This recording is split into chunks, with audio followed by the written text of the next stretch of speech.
Now let's begin.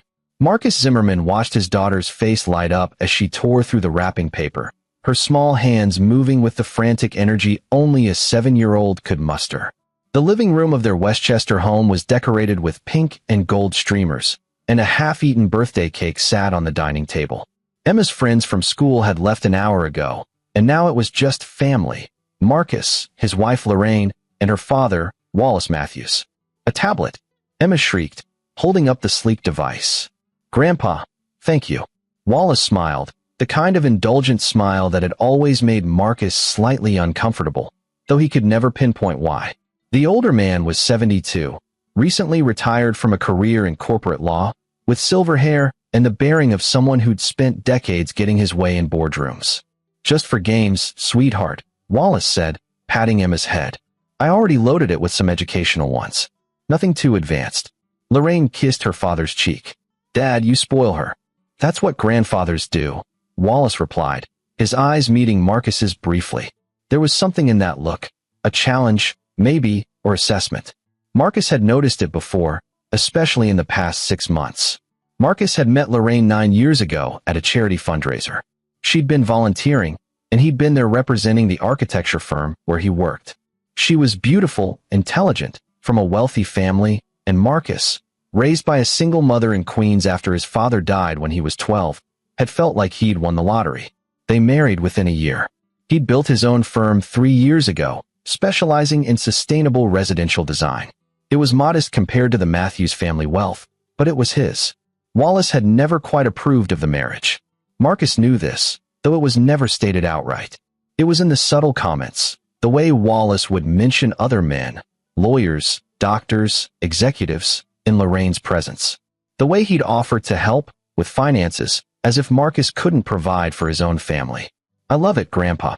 Emma was already swiping at the screen, her previous gifts, a bicycle from Marcus and Lorraine, books from her aunt, temporarily forgotten.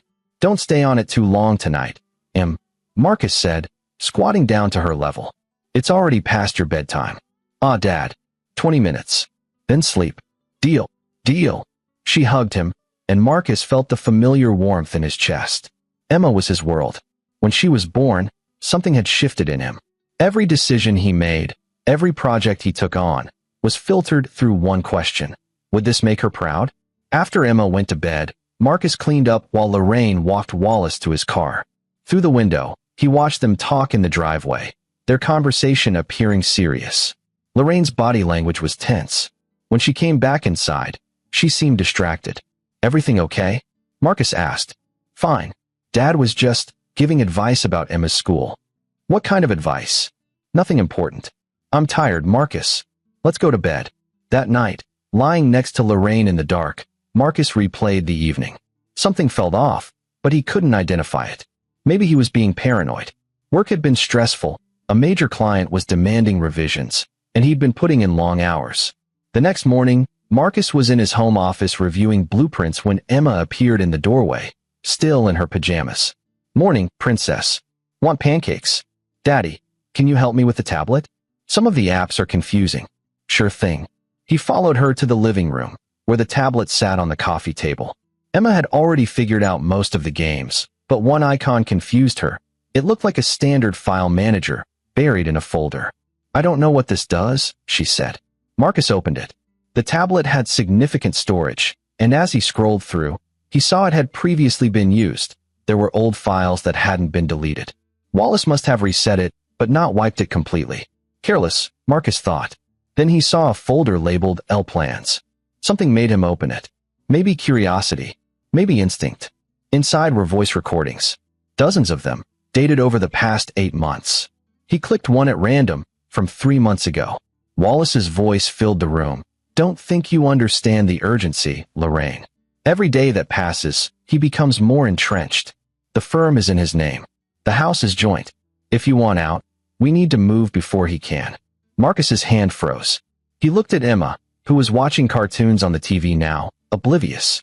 He grabbed earbuds from his desk and returned, hands shaking slightly as he plugged them in. He listened to the rest of the recording. Lorraine's voice: "I know, Dad. But it's not that simple. Emma loves him. Emma is 7. Children adapt. You're the one who's suffered, darling. Married to a man who can barely keep his firm afloat, who came from nothing, He's a good father. He's adequate. But you deserve better. We've discussed this. The documentation we've prepared shows a pattern of emotional instability. Dr. Hendricks will testify he's been treating Marcus for anger issues. But he hasn't. Marcus has never even met Hendricks. Hendricks owes me favors. The medical records will be sufficient. Once we establish that Marcus is unfit, mentally unstable, possibly dangerous, you'll get full custody. And with the prenup you signed under duress, which Morrison can argue in court, you'll get a significant settlement. Marcus stopped the recording. His vision blurred at the edges. He became aware of his breathing, shallow, rapid. He counted to 10, a technique his mother taught him years ago when anxiety threatened to overwhelm him. This wasn't real. It couldn't be. He opened another recording from 6 weeks ago. Wallace, the timeline is set. We'll initiate in 3 months. Morrison has all the documentation ready. The police report of the domestic incident will be filed by Lorraine next month. She'll stay with me for a few days. Bring Emma. Claims she feared for her safety. Dad, I don't know if I can do that. Marcus has never. It doesn't matter what he's done or hasn't done. It matters what we can prove in court. And with my connections, with the right judge, this will be swift. You'll be free.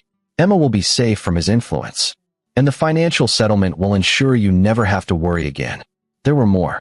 Recordings of Lorraine and Wallace discussing how to manipulate Marcus's business relationships, how to isolate him from his friends, how to document erratic behavior. In one, dated just 2 weeks ago, they discussed medication, how Lorraine might begin slipping something into his coffee to make him actually appear unstable. Marcus sat there for what felt like hours, but was probably only minutes. Emma was still watching TV, laughing at something on screen. His daughter, his wife, his life. All of it a lie. No, not all of it. Emma was real. His love for her was real. And that was what mattered. He carefully saved all the recordings to a separate cloud account, then deleted the browsing history on the tablet. His hands were steady now. Something had clicked into place in his mind. A cold, clear focus he'd only felt a few times in his life. Once when his mother was diagnosed with cancer during his college years, and he'd had to manage her care while finishing his degree. Once when he'd started his firm with nothing but a laptop and a dream. I think you've got it figured out now, he said, his voice normal, casual. Why don't you go play in your room for a bit? Daddy has some work to do. Okay. She skipped off, tablet in hand. Marcus went to his office and closed the door. He sat at his desk and pulled up a notepad, began writing everything he'd heard, every detail. He'd built a career on precision, on seeing how all the pieces of a structure fit together. This was no different. Wallace Matthews, 72. Wealthy, connected, arrogant. A man who'd spent his whole life controlling people, manipulating systems. Who saw Marcus as beneath his daughter, an impediment to be removed. Lorraine, his wife. The woman who'd promised to love him, who'd given him Emma. How much of it had been real? Had she ever loved him? Or had she always seen him the way her father did? A mistake to be corrected? The doctor they mentioned, Hendricks. The lawyer, Morrison. How many people were involved in this conspiracy? And the timeline. They'd said 3 months, and that recording was from 6 weeks ago, which meant he had 6 weeks before Lorraine filed the false police report. 6 weeks before they tried to destroy his life. Marcus pulled up his computer and began researching. Dr. Richard Hendricks, psychiatrist, Park Avenue office, graduated from Columbia. Several reviews mentioned his work in custody cases. Marcus found 3 instances where Hendricks had testified that fathers were unfit, all in cases where Wallace's law firm had been involved. Interesting. Andrew Morrison, divorce attorney, partner at Morrison & Associates. Ruthless reputation. Expensive. Very expensive. Marcus made more notes. Then he opened his phone and scrolled through his contacts. He stopped at a name, Joel Post. Joel and Marcus had gone to college together. While Marcus went into architecture, Joel had become an investigator, first for the DA's office, now private. They'd stayed friends, met for drinks every few months. Joel owed Marcus a favor from 2 years ago when Marcus had testified as an expert witness in a property case that helped Joel's client. He typed a message, "Need to talk. Urgent. Can you meet tomorrow?" The response came within minutes. 1 p.m., usual place? See you then. Marcus deleted the message thread and sat back in his chair. Through the door, he could hear Lorraine moving around downstairs, preparing lunch. His wife, the woman sleeping next to him, eating meals with him, all while plotting his destruction. He thought about confronting her, demanding the truth. But that would be emotional, reactive. That would be what they'd expect from the unstable Marcus they were trying to create. No, Marcus had built a successful firm by being methodical, by planning, by seeing 10 steps ahead. This situation required the same approach. His phone buzzed. A text from Lorraine, "Lunch is ready." He stood, checked his reflection in the window. He looked normal, calm. "Good. Coming," he called out. At lunch, Emma chattered about the tablet games while Lorraine pushed salad around her plate. Marcus ate his sandwich, asked appropriate questions, smiled at his daughter's enthusiasm. "You're quiet," Lorraine said. "Just thinking about the Henderson project. They want changes to the roof design. Work is going well, though." Was there an edge to her voice? A hope that it wasn't. "Very well. Just closed another contract yesterday. The Riverside development." He watched her face. A flicker of something, annoyance? Disappointment? "That's great," she said. After lunch, Lorraine mentioned she was going to her father's house for the afternoon. He needed help organizing some old files from his office. She'd take Emma, give Marcus time to work. "Sure," Marcus said. "I could use the quiet." He watched them drive away, Emma waving from the back seat. Then he returned to his office. The recordings had more details. Lorraine discussing how she'd always felt trapped in the marriage, how her father had warned her about Marcus from the beginning, how marrying him had been an act of rebellion she now regretted. Wallace reassuring her that they'd fix it, that she'd be free soon, that Emma would be raised properly, with the right education, the right social circle, away from Marcus's lower-class influence. One recording made Marcus's jaw clench. Lorraine, laughing, "Sometimes I think about just leaving, taking Emma and going." "Wallace, you can't. Not without the legal framework." He'd fight for custody, and despite everything, he's been a present father. The courts might side with him. "No, we do this correctly. We document, we build the case, we make him look unstable. Then you're not abandoning your daughter. You're protecting her from him." Marcus saved everything, backed it up in 3 separate locations. Then he pulled up his financial records. The house was in both names, but he'd made the down payment, money from his mother's life insurance after she passed 5 years ago. The firm was solely his.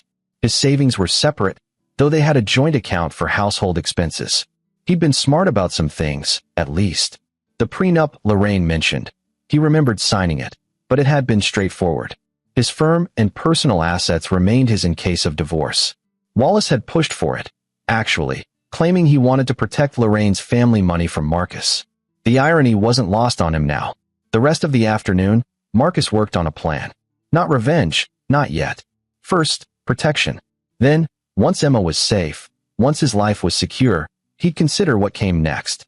By the time Lorraine and Emma returned that evening, Marcus had 4 pages of notes, 6 calls scheduled for the next week, and a clear first move. "How was Grandpa's?" he asked Emma as she hugged him. "Good. He let me organize his desk. I'm a very good organizer, Daddy." "You are, Princess. The very best." That night, after Emma was asleep, Marcus lay next to Lorraine in the dark. She was on her phone, scrolling through something. Probably texting her father, planning his destruction. "Marcus." "Yeah. Do you ever think about the future? Where we'll be in 5 years, 10 years?" It was a loaded question. He could feel it. "Sometimes." "What?" "Just wondering. If you're happy. With everything. I have Emma. I have my work. What else would I need?" He didn't mention her. The omission hung in the air. "Right," she said quietly. "Good night. Good night." He waited until her breathing became deep and regular. Then he carefully got out of bed and went to his office. He had 6 weeks to save his life, and he'd need every day of them. The coffee shop where Marcus met Joel Post was a small place in downtown White Plains, far enough from home that he wouldn't run into anyone he knew. Joel was already there, seated in the back corner, looking exactly as he had in college. Shaggy brown hair, sharp eyes that missed nothing, wearing a leather jacket despite the May warmth. "You look like hell," Joel said as Marcus sat down. "Bad week." The text made it sound urgent. "What's going on?" Marcus pulled out his phone, opened the cloud folder, and handed Joel an earbud. "Listen to the first 3 recordings. Then we'll talk." Joel's expression changed as he listened. By the third recording, his jaw was tight. Marcus, I know what it is. When did you find these? 2 days ago. My daughter showed me something on a tablet my father-in-law gave her. He didn't wipe it properly. Joel let out a low whistle. This is attempted fraud, conspiracy, potentially criminal, depending on how they file the false report. But courts don't like men, especially in custody cases. Even with evidence, there's no guarantee I'd win. Right? And if they have a judge in their pocket, which sounds likely given the recordings, you're fighting uphill. Joel leaned back. What do you want to do? First, protect Emma. Make sure that no matter what happens, she stays with me, or at minimum, isn't solely with them. Smart. Second, make sure they can't destroy me financially or professionally. And third, Marcus met his friend's eyes. Make them pay. Joel nodded slowly. Okay, let's start with protection. You need your own attorney, but not someone who'll tip them off. I know someone, Corey Lawrence. Former prosecutor, now does family law. He's discreet and doesn't scare easy. Can you set up a meeting? Today? This afternoon if he's free. Joel pulled out his phone. What else? The doctor, Hendricks. The attorney, Morrison. I want to know everything about them. Finances, cases, connections to Wallace. I'll dig. What about your wife? Marcus paused. What about her? You said protect Emma. But Lorraine is still her mother. If you destroy Lorraine completely, that hurts Emma too. It was a good point. One Marcus had been wrestling with for 2 days. I don't want to destroy Lorraine, Marcus said carefully. I want to stop her from destroying me. There's a difference.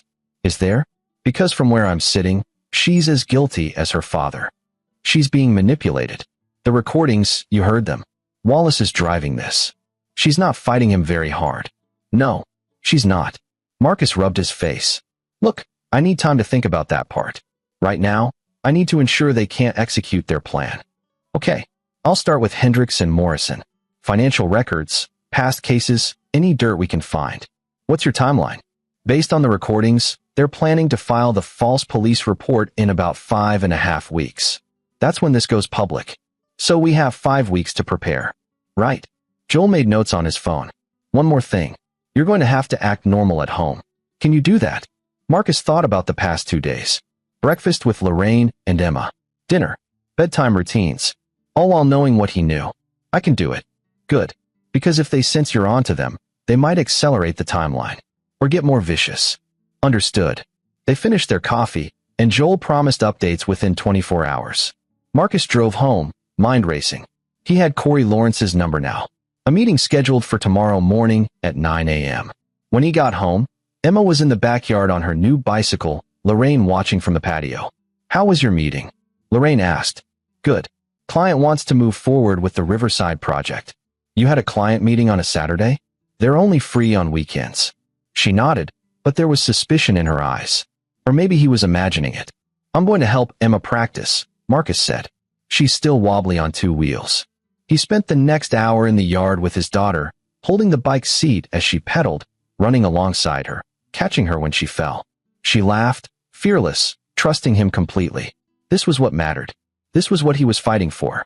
That evening, after Emma was in bed, Marcus's phone rang. Wallace. Marcus. I hope I'm not calling too late. Not at all. What can I do for you? I wanted to discuss Emma's education. Lorraine and I have been talking, and we think it might be time to consider private school. Somewhere with more structure. Structure. Code for control. She's happy at PS 128. Great teachers, good friends. Yes, but the quality of education is excellent. I've reviewed their curriculum, and Emma is thriving. A pause. Of course. I simply wanted to present the option. Perhaps we could discuss it further. Lunch this week. It was a test. Seeing if Marcus would comply, would defer to Wallace's judgment. I'm swamped with work this week. Maybe next month. Another pause. Longer this time. Certainly. We'll talk soon. The call ended.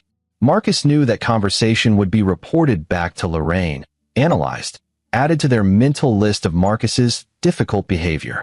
Let them think he was being stubborn. Let them think they were still in control. He had other plans.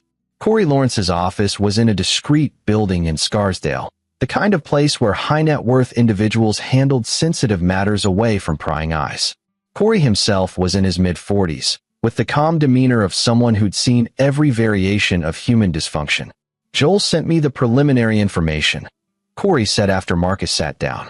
This is elaborate. Can they actually pull it off? Marcus asked. If they have the right judge, the right doctor willing to lie, and your wife is convincing enough? Yes, absolutely. Family court is unpredictable at best, biased at worst.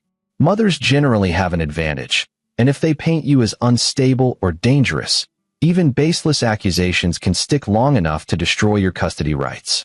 So what do? First, we preserve evidence. Everything you found on that tablet, we need authenticated copies. I'll have a forensic specialist make certified backups. Second, we document everything. From this moment forward, you keep a journal. Every interaction with your wife, her father, anyone connected to this. Dates, times, what was said. Third, we build our own case. Our own case. We show you're a stable, involved father. We gather evidence of your good character, your financial stability, your relationship with Emma, letters from her teachers, doctors, friends. We create a record that contradicts whatever narrative they're building. Marcus nodded. What about going on offense? You mean exposing their plot? Yes. Corey leaned back in his chair. That's tricky. If you confront them now, they'll deny everything. The recordings might not be admissible. They could argue they're taken out of context, or that they were speaking hypothetically. And if you show your hand too early, they'll destroy evidence and accelerate their timeline. So I wait. You document. You prepare. And when they make their move, when Lorraine files that false police report, then we destroy them. We present the recordings, we show premeditation, we reveal the conspiracy. At that point, it's not he said she said. It's proof of fraud. And Emma stays with me. If we play this right, yes. Not only does Emma stay with you, but Lorraine's credibility is shredded. Possibly her relationship with Emma too, once your daughter is old enough to understand what her mother tried to do. That thought should have brought Marcus satisfaction. Instead, it just made him sad. Emma loved her mother. How would this affect her? I know what you're thinking, Corey said. You're worried about the impact on your daughter. That's natural. But Marcus, consider the alternative. If they succeed, Emma grows up believing you're unstable, dangerous, unfit. She grows up under Wallace's influence, shaped by his values. Is that better? No. Then we fight. And we fight smart. Marcus left with a plan. Daily journal entries. Character references. Financial documentation. And most importantly, a strategy for when, not if, Lorraine made her move. Joel called that afternoon with preliminary information on Hendricks and Morrison. Hendricks is interesting, Joel said. 6 figures in debt from a gambling problem. 3 mortgages on a house he can't afford. He's been involved in 8 custody cases in the past 2 years, all of them referred by Wallace's former firm. And in every case, he testified against the father. So he's bought. Looks like it. Morrison is cleaner on the surface, but I found connections to 3 shell companies that trace back to Wallace. I think Wallace has been funneling him money for years. Can we prove it? Give me 2 weeks. But Marcus, this gets complicated. If we expose Hendricks and Morrison, we expose a lot of other people. Judges who took their testimony. Lawyers who worked with them. This could be bigger than just your case. I don't care about bigger. I care about Emma. I know. Just be prepared. When this breaks, it's going to make waves. That evening, Marcus sat at dinner with Lorraine and Emma, listening to his daughter talk about school, watching his wife smile and nod and play the role of loving mother. She was good at it. He'd give her that. Marcus, my father mentioned you turned down his lunch invitation, Lorraine said after Emma left the table. I have a deadline on the Riverside project. You always have a deadline. Maybe you should make time. Family is important. I agree. That's why I'm here every night for dinner instead of working late. Her lips thinned. That's not what I meant. What did you mean? Nothing. Forget it. But she wouldn't forget it. It would become another mark against him. Refusing to engage with family. Prioritizing work over relationships. All carefully documented for the case they were building. Marcus excused himself and went to his office. He pulled out the journal Corey had given him and made his first entry. May 15th, 7:45 p.m. Lorraine asked about lunch with Wallace. I declined due to work. She seemed annoyed. Earlier today, Emma's teacher, Grace French, called to compliment Emma's recent improvement in reading. Emma is happy, well-adjusted, thriving. No signs of distress from home environment. He continued writing, documenting the day, the week, everything that contradicted the image of an unstable father. His phone buzzed. A text from an unknown number. "This is Corey. Forensic specialist will contact you tomorrow to get the tablet. Don't delete anything. And Marcus, stay strong." Marcus allowed himself a small smile. For the first time since finding those recordings, he felt like he wasn't alone in this fight. 3 weeks passed. Marcus settled into a routine, work during the day, family time in the evening, evidence gathering at night. He met with Joel twice more, reviewed Corey's documentation, prepared character references.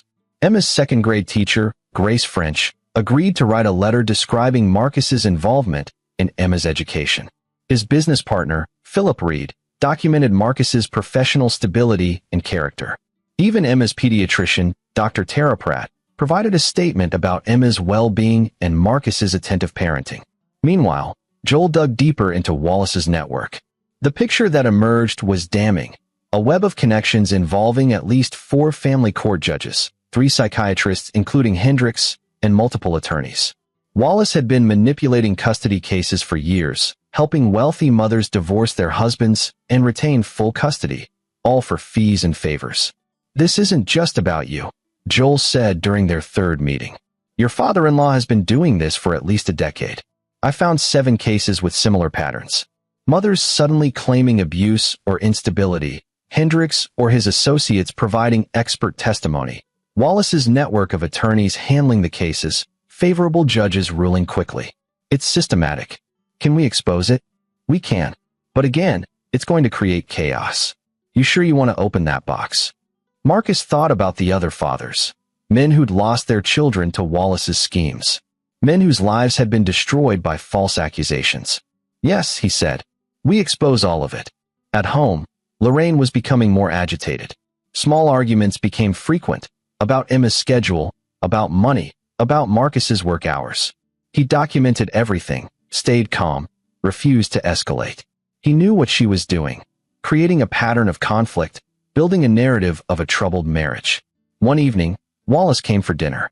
Emma was excited to see her grandfather, but Marcus noticed Lorraine's tension. They were getting close to the timeline. "Marcus," Wallace said over dessert, "I've been thinking about your firm. The Riverside project, that's ambitious.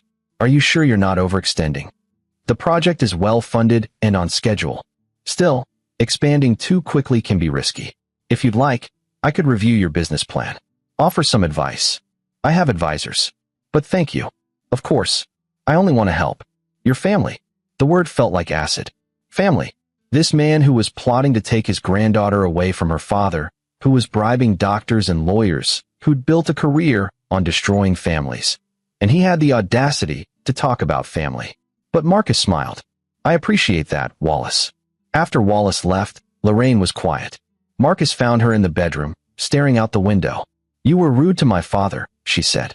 "I was polite. You brushed him off. He was trying to help. I don't need his help." "Maybe that's the problem, Marcus. You never need anyone's help. You're so determined to do everything yourself, to prove something." "Prove what?" She turned to face him. "That you're good enough. That you deserve to be part of this family." There it was. The truth underneath all the pretense. "I don't need to prove anything to Wallace. Or to you. That's exactly what I'm talking about. This arrogance, this..." She stopped herself. "I'm going to bed." Marcus waited until she was asleep, then went to his office and made another journal entry. The arguments were escalating. The timeline was approaching. 3 days later, Joel called with an update. "I found something. Morrison's shell company made a payment to Judge Katrina Boone last month. $50,000, disguised as a consulting fee. Boone is a family court judge, right? Right. And she's presided over 3 of Wallace's cases in the past 2 years. All resulted in fathers losing custody. So she's the judge they're planning to use. Most likely. But Marcus, this is federal corruption territory. If we expose this..." "I know. Bigger than my case. I get it. I just want you to be sure. Because once we go down this road, there's no going back." Marcus thought about Emma. About the other children caught in Wallace's schemes. About the fathers who'd lost everything. "I'm sure." "Okay. Then we prepare. Corey thinks they'll make their move within 2 weeks based on the timeline in the recordings. I'll be ready." But nothing could have prepared him for what happened next. That Friday, Marcus came home from a meeting to find Emma crying in her room, Lorraine comforting her. His heart seized. What happened? Lorraine looked up, and there was something in her expression, guilt, maybe, or fear. Emma had an incident at school. Another child pushed her. She's fine, just shaken up. Marcus knelt beside his daughter. Em, are you okay? She nodded, wiping her eyes. Madison pushed me because I wouldn't share my tablet. She said I was being mean. Were you being mean? No. I just wanted to finish my game first. Okay. It's okay to set boundaries, but we also need to share with friends. Next time, maybe tell Madison she can use it after you're done with your game. Okay, Daddy. He hugged her, and she clung to him. Over her head, he met Lorraine's eyes. She looked away. Later, after Emma was asleep, Lorraine said, I'm taking Emma to my father's tomorrow. Just for the day. Why? Because I want to. Do I need your permission? There it was again. The hostility bubbling to the surface. No, but I'd like to come too. That's not necessary. I want to spend time with my daughter. You'll have time when we get back. They stared at each other. Marcus knew what this was, another move in their game. Taking Emma to Wallace's house, probably to coach her, to plant ideas. Fine, he said, but I want her home by 5 p.m. We'll see. That night, Marcus barely slept. Something was shifting. They were moving faster than expected. The next morning, he watched Lorraine drive away with Emma, and the moment they were out of sight, he called Joel. I think it's happening soon. Maybe this week. What makes you say that? Lorraine's behavior. She's more hostile, more erratic. Taking Emma to Wallace's. Something's changed. Okay, I'll put Corey on alert. And Marcus, don't do anything reactive. Stick to the plan. I will. But at noon, his phone rang. Lorraine. Marcus, we need to talk. About what? I'm at my father's.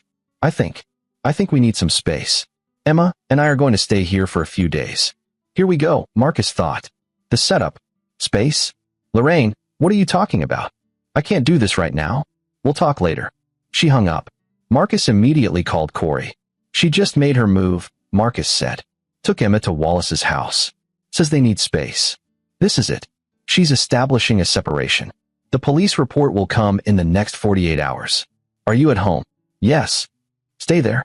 Don't go to Wallace's house. Don't make any aggressive moves. I'm going to file an emergency custody motion Monday morning, but for now, we wait. Emma is with them. I know. But legally, Lorraine has as much right to Emma as you do. If you try to take her back forcefully, it plays into their hands. We have to be smart. Marcus wanted to argue. Every instinct told him to drive to Wallace's house, take his daughter, protect her. But Corey was right. Playing into their narrative would only hurt him. How long do I wait? Until they make their move. Then we respond. Trust me, Marcus.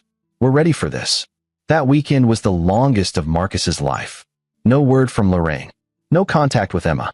He called twice, left messages. Nothing.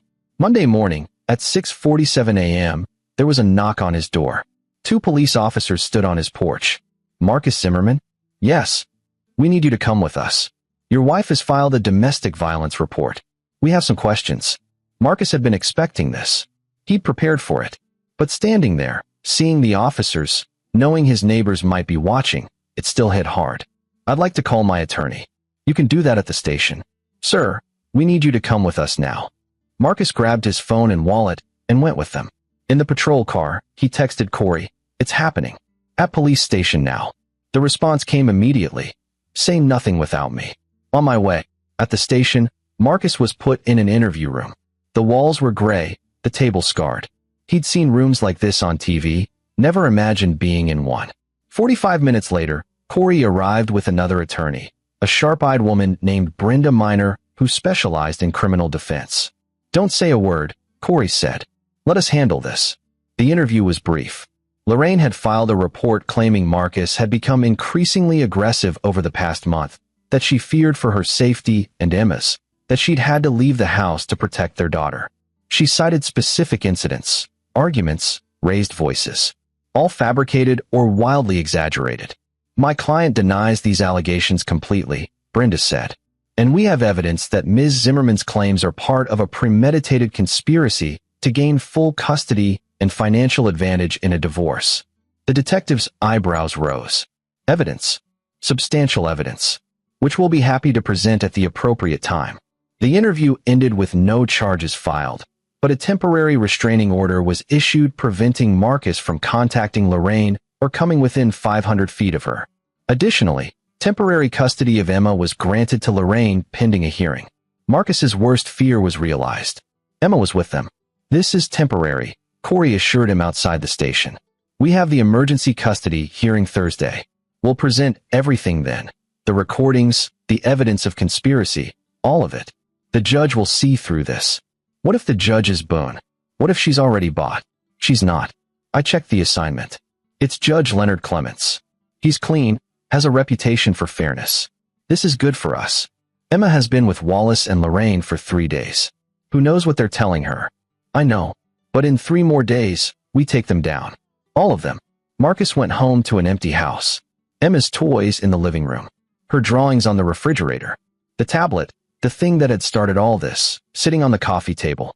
He wanted to scream. To break something. To drive to Wallace's house and take his daughter back. Instead, he sat down and pulled out his journal. He documented everything that had happened. The police interview, the restraining order, every detail. Then he called Joel. "We need everything ready for Thursday. I want to destroy them." "We will." "Marcus, I've been digging deeper. I found something else. Something big." "What?" "Wallace has been embezzling from his former firm's client trust accounts. Over $2 million in the past 5 years. I found the paper trail, shell companies, offshore accounts, the works." Marcus processed this. So not only is he manipulating custody cases, he's also stealing. Right? And if we expose it, he's looking at serious prison time. How does this help with Thursday? It gives us leverage. And it shows character. Wallace Matthews is a criminal. He's corrupt. Why would we trust him with a child when he's been stealing from clients for years? Marcus felt something shift in his chest. Not quite hope, but close. Compile everything. Every recording, every financial record, every piece of evidence. I want it all ready for Thursday. You got it. The next 3 days were excruciating. Marcus couldn't contact Emma, couldn't even drive by Wallace's house. He threw himself into work, but concentration was impossible. At night, he reviewed the case files, the recordings, the evidence. Everything was ready. Wednesday evening, Corey called. "I have the witness list finalized. We're calling Grace French, Philip Reed, and Dr. Pratt to testify about your character. Joel will present the evidence of the conspiracy, and we have a forensic accountant ready to testify about Wallace's embezzlement. What about Hendricks and Morrison? They'll be mentioned, but we're not calling them. Hendricks' connection to Wallace is documented in the recordings. Morrison might be subpoenaed later if the criminal investigation moves forward, but for now, we focus on custody. And Emma? Judge Clements will likely want to speak with her. He may ask her questions in chambers, privately. You need to be prepared that whatever Wallace and Lorraine have told her might come out. I understand. Marcus, we're going to win this. But it might get ugly first. I'm ready." Thursday morning, Marcus dressed in his best suit. He met Corey and Brenda at the courthouse at 8:30 a.m. The hearing was scheduled for 9 o'clock. In the hallway outside the courtroom, he saw them. Lorraine, looking nervous, dressed conservatively. Wallace, confident as ever, speaking with Morrison. And Emma, sitting on a bench, swinging her legs, oblivious to what was about to happen. Emma saw him. Her face lit up. "Daddy." She started to run toward him, but Lorraine grabbed her arm. "Emma, no. You can't." "But it's Daddy." Marcus's heart broke. He wanted to go to her, to hold her, to tell her everything would be okay. But the restraining order. "Your Honor is ready," a bailiff announced, opening the courtroom doors. They filed in. Marcus sat with his attorneys on one side, Lorraine and Wallace with Morrison on the other. Emma was taken to a separate room with a court-appointed child advocate. Judge Clements was in his early 60s, with gray hair and a no-nonsense demeanor. He reviewed the preliminary filings, then looked up. "This is an emergency custody hearing based on allegations of domestic violence and concerns for the child's welfare. Ms. Zimmerman, your attorney may present your case." Morrison stood. He was good. Marcus would give him that. He painted a picture of a troubled marriage, a father who was emotionally volatile, a mother who feared for her safety. He presented Lorraine's testimony, which she delivered convincingly, describing arguments, Marcus's controlling behavior, his unpredictable moods. It was all lies, but she sold it well. Then it was Corey's turn. "Your Honor, what we have here is not a case of domestic violence. It's a case of premeditated fraud, conspiracy, and manipulation. Ms. Zimmerman and her father, Wallace Matthews, have been planning this for months, planning to falsely accuse Mr. Zimmerman, destroy his reputation, and take full custody of his daughter. And we have proof. He presented the tablet, authenticated by the forensic specialist. He played 3 of the recordings in full. In the courtroom, as Wallace's voice described the plan, the false medical records, the bought testimony, the timeline, Lorraine's face went pale. Morrison objected repeatedly, but Judge Clements listened to everything. These recordings, Corey said, demonstrate clear premeditation. Ms. Zimmerman and Mr. Matthews have been conspiring to commit fraud upon this court, to make false statements to police, and to manipulate the legal system for personal gain. This is not a mother protecting her child. This is a calculated attack on a good father. Then came the character witnesses. Grace French testified that Marcus was one of the most involved parents at the school, that Emma was thriving, that she'd never seen any signs of instability. Philip Reed described Marcus as reliable, honest, and dedicated. Dr. Pratt confirmed that Emma was healthy, well-adjusted, and showed no signs of abuse or distress. Finally, Joel presented the evidence on Wallace, the shell companies, the payments to Hendricks and Morrison, the connections to Judge Boone, and the embezzlement. Wallace's face went from confident to shocked to furious. Morrison tried to object, claiming irrelevance, but Judge Clements cut him off. This speaks to Mr. Matthews' character, which is relevant given his influence on Ms. Zimmerman and his current custody of the child. Continue. By the time Corey finished, the case was clear. Lorraine and Wallace hadn't just made false accusations. They'd engaged in a criminal conspiracy involving fraud, bribery, and embezzlement. Judge Clements called a recess. When they returned 30 minutes later, he had Emma with him. She looked confused, a little scared. "Emma," the judge said gently, "I need to ask you some questions. Is that okay?" She nodded. "Do you love your daddy?" "Yes." "Has he ever hurt you? Or scared you?" "No. Daddy is nice. He helps me with my homework and plays with me." "And your mommy? Do you love her too?" "Yes." "Emma, who told you that you couldn't see your daddy this week?" She looked at Lorraine, then at Wallace. "Grandpa said Daddy was sick and needed space. Mommy said we had to stay away so he could get better." "I see. And are you happy staying at your grandfather's house?" "It's okay, but I miss Daddy, and I miss my room." Judge Clements nodded. "Thank you, Emma. You can go with Ms. French now." The child advocate took Emma out. The judge looked at Lorraine and Wallace. His expression was hard. "I have been a family court judge for 20 years. I have seen manipulation. I have seen deception. But this is egregious. Ms. Zimmerman, you have lied to this court, to the police, and to your daughter. Mr. Matthews, you have orchestrated a conspiracy that extends far beyond this case. The evidence presented today will be forwarded to the district attorney's office for criminal investigation." He turned to Marcus. "Mr. Zimmerman, I am granting you immediate full custody of Emma. The restraining order is vacated. Ms. Zimmerman, you will have supervised visitation pending further proceedings. Mr. Matthews, given the evidence of embezzlement and corruption, I am recommending your immediate arrest." 2 officers who had been standing by moved toward Wallace. Morrison stood, protesting, but it was too late. Wallace's face was red with rage. "You can't do this. I have connections, I have." "You have nothing," Judge Clements said. "Bailiff, remove Mr. Matthews from my courtroom." As Wallace was led away in handcuffs, Lorraine broke down, sobbing. Marcus felt no satisfaction, only exhaustion. Emma was brought back in. She ran to Marcus, and he caught her, held her tight. "Daddy, what's happening?" "You're coming home, princess. You're coming home." The aftermath took weeks to unfold. Wallace was formally arrested and charged with embezzlement, fraud, and conspiracy. The investigation expanded to include Hendricks, Morrison, and Judge Boone. Hendricks lost his license. Morrison was disbarred. Boone resigned and faced criminal charges. The other cases Wallace had manipulated were reopened. 7 fathers who'd lost custody began the process of getting their children back. Lorraine pled guilty to conspiracy and fraud, receiving probation in exchange for testimony against her father. Marcus filed for divorce, which was finalized 3 months later. Lorraine retained supervised visitation with Emma once a week at a neutral location. Emma adjusted better than Marcus expected. She asked questions: why Grandpa was in jail, why mommy couldn't live with them anymore, and Marcus answered honestly, but age-appropriately. Emma was resilient. She started therapy to process everything, and gradually returned to being the happy, carefree child she'd been before.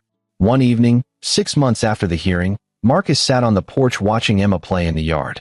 She was on her bicycle, the one she'd gotten for her birthday, riding confidently now without training wheels. Joel stopped by with a six-pack of beer. They sat in silence for a while, watching Emma. "You okay?" Joel asked. "Getting there. Wallace's trial starts next month." "I know. I'm testifying. You going to be ready for that?" "Yes." Joel nodded. "You did good, Marcus. You protected your kid. That's what matters." "I know. I just wish." He trailed off. "Wish what?" "I wish Emma hadn't had to go through this. That she hadn't had to see her grandfather arrested, her mother's lies exposed. She's tough. Like her dad." Marcus smiled. "Yeah, she is." Emma rode over, skidding to a stop in front of them. "Daddy, watch this." She rode in a circle, hands off the handlebars, grinning. "That's amazing, Em." "I know. I'm the best bike rider ever." After she rode off again, Joel said, "She's going to be okay. And so are you." Marcus believed him. The trial came and went. Wallace was convicted on all counts and sentenced to 12 years in prison. Hendricks received 5 years. Morrison was disbarred and fined heavily. Judge Boone pled guilty and received probation, but was permanently barred from practicing law. The case made headlines locally, then nationally. Family court corruption scandal, read one. Father exposes conspiracy to steal his daughter, read another. Marcus gave one interview to a reporter who'd been following the case and made one statement. "I did what any parent would do to protect their child. The system failed, but we proved it could be held accountable." A year after the hearing, Marcus's firm had grown. The publicity, oddly enough, had brought him clients, people who respected what he'd done, who wanted to work with someone they saw as principled. Emma was thriving. She still saw Lorraine weekly, and their relationship was slowly rebuilding, though it would never be what it was. Lorraine had apologized to Emma, in age-appropriate terms, and was working to earn back trust. One night, putting Emma to bed, she said, "Daddy, can I ask you something?" "Always, princess." "Why did Grandpa and Mommy try to take me away from you?" It was a question he'd been expecting, but still dreaded. Sometimes people make very bad choices because they want something they shouldn't have. Your grandpa wanted control, and your mommy, she let him influence her decisions. But they were wrong, and they paid for being wrong. Do you hate them? "I don't hate your mommy. I'm sad about what she did, but I know she still loves you. Your grandpa? I feel sorry for him. He let greed and pride destroy his life." Emma was quiet for a moment. "I'm glad I'm with you, Daddy." "Me too, Em. Me too." As he turned out her light and closed the door, Marcus thought about the past year. The fear, the anger, the planning, the execution. All of it had been worth it for this, Emma's safe, happy home. He went to his office and pulled out the journal he'd kept during those dark weeks. Page after page of documentation, evidence, careful notes. It had been his lifeline, his way of maintaining control when everything felt chaotic. Now it was just a reminder of what they'd survived. Marcus closed the journal and put it in a drawer. The past was past. What mattered now was the future, his and Emma's. And that future looked bright. This is where our story comes to an end. Share your thoughts in the comments section. Thanks for your time. If you enjoy this story, please subscribe to this channel. Click on the video you see on the screen, and I will see you there.